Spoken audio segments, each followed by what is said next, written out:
Là, je prépare une commande qui m'a été demandée pour ce soir. J'ai 5 paniers à faire. Il y a à peine 1 an et demi, Colette gérait l'entreprise de peinture en bâtiment de son mari, tout en étant aussi mère au foyer.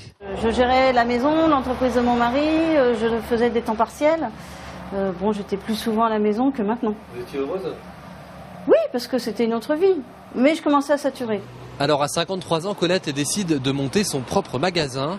Et comme tout projet, faire aboutir le sien ne fut pas de tout repos. Premier obstacle, le financer. Là, il faut se préparer parce que quand on veut se lancer, c'est un vrai parcours du combattant.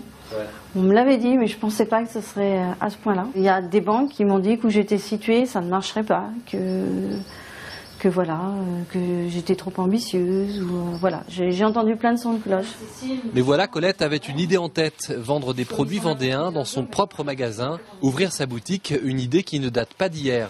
Maintenant, je vis mon projet, je vis mon rêve, puisque c'était un rêve d'enfant, de créer mon propre magasin. Et après 1 an d'ouverture, je ne ferai pas marche arrière. Situé sur une route passagère, le but est d'attirer un maximum de gens sur son parking. Et pour ce faire, Colette ne manque pas d'idées. Là, ici, on va aménager une aire de pique-nique. Ouais. On va mettre des tables. La pelouse ne sera pas vraiment poussée pour cette année, vu les conditions météo.